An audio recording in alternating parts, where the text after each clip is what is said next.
All right, Scott and I read Nice House on the Lake. Did I say that right? Yes, you did. All right, by Tynion and Álvaro Martínez Bueno with Jordi Villar on colors. Yes. Yeah. So, tell me what you thought, because I got some thoughts. I bet you do. I do have some thoughts too. It's another one of these things in which I liked but didn't love probably. Fair. But I feel like I could have loved it if he had made a few different choices. I feel like there's a potential to, but I don't know. Yeah. I want to throw that out there. Like, conceptually, I thought it was a cool idea. There you go. I do think there's an idea, and I think that Tinian writes well, Yeah. as also. But along with that, it does become something in which it is it has an aspect of being just too damn wordy. Especially, okay, so the basic idea here is that a mutual friend of several people invites them all to this house on the lake, okay? And tells them, hey, you got to come out here. It'll be a great time. Just get you a chance to unwind, whatever else. And this is a person that is either, he's basically inviting people that he knew from high school, people he knew from college, and maybe some just people he's met in general along the way. But he invites, I think, what is it, 10 people or something Like like 12, that? I think. 12, okay. So he invites them and tells them that they're going to be here. And the overall gist of it is that once he gets them there, they basically find out that kind of the world is ending. Basically, about 7 billion people just died, For you real. know, and that they're pretty much some of the last people on Earth, and they're stuck here in this little nice house on the lake. And they find out that the person invited them, who they've all known as a mutual friend, is not really human. He's something different, you Right. know, possibly an alien, whatever. But that's really not telling you too much. I mean, that all that what I just Happens told in the you first probably happens issue, in the bro. first issue. Yeah. So everything after that is kind of, how do people handle it, and what other little things are going on around the house on the lake. There ends the good and the bad of it because it's kind of an interesting little start concept. But, each issue is basically kind of dedicated to one of the people that are there. Well, at least the Um, first few pages of each issue. Well, each one's kind of titled, like that Correct. too, and says, okay, this one's the doctor, this one's the writer, because pretty much he gave everybody these like little code names because they tell you more in the further reasoning of that in the story. But, each issue's kind of started out that way and said that. Now, is it more supposed to be centric towards that person? Maybe, maybe not.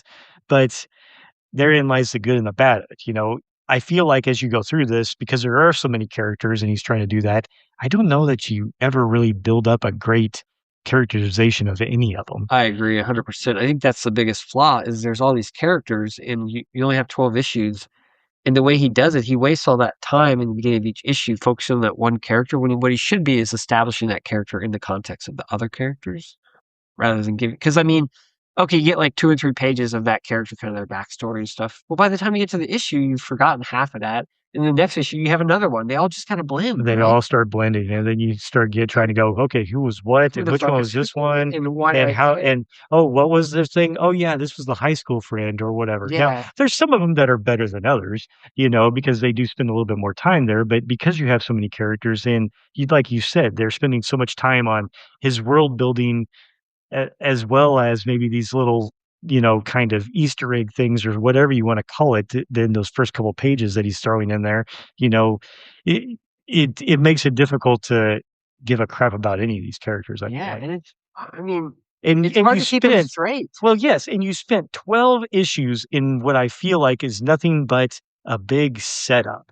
Because Yeah. by the time you get to the end, it's like, okay, now what's really going to happen? You still have these people here at the house on the lake, and is the next one just going to be how the hell that they're going to keep interacting for whatever?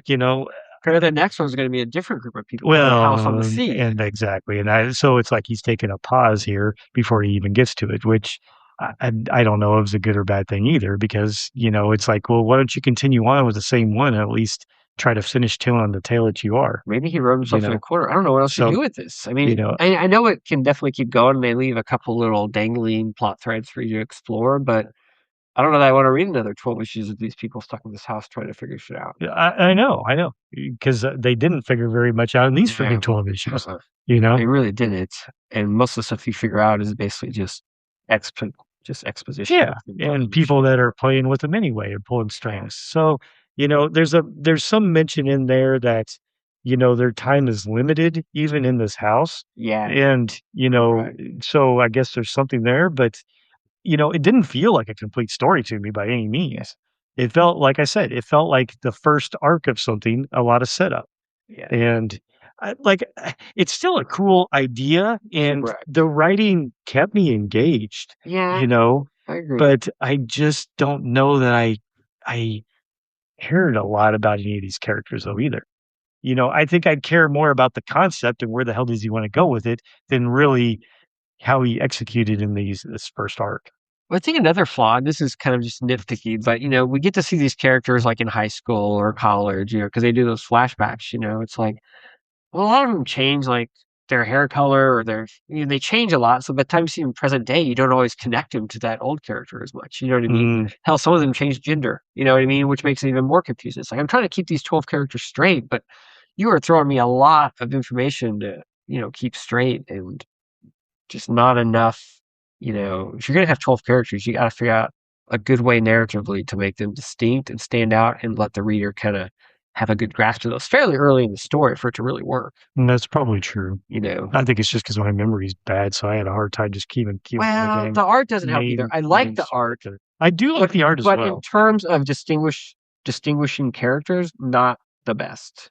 And the coloring doesn't help either because the coloring is kind of like more moody and It kind of is like washed out. very washed out, And so dark it's like, sometimes. I mean, if you want me to tell these characters apart, I need like, give me hair colors or face color. You know what I mean? Give me some distinct, like obvious colors so I I can do kind of feel like pick they them out. tried to in some ways, especially like say with the Uh, female hair color, yeah, and they have little things here and maybe there. some things. I mean, like even Morning Glories, at least they had different builds, and Yeah, different, races and, different hair colors. Like, so you could kind of pretty quickly get a good grasp of which character was which. yeah. But even then, sometimes you Even get then, sometimes distracted. you're like, oh, is this Ike or is this what's Yeah, his face? You you know what I got mean? two white guys with red hair. Which one was that? Yeah, Yeah, exactly. It's yeah, that like why? Give yeah, them different hair colors or yeah, something. yeah. And so if you're gonna have characters like that, you really need different looks. And that was 6. This is like 12. And it's like, dude, come on, give me something. Yeah. Yeah. So, but cool idea, medium execution, still worth reading. I think Oh, it's definitely worth a read. It's just a little frustrating that it could have it. been better. Yes, yeah. I think so.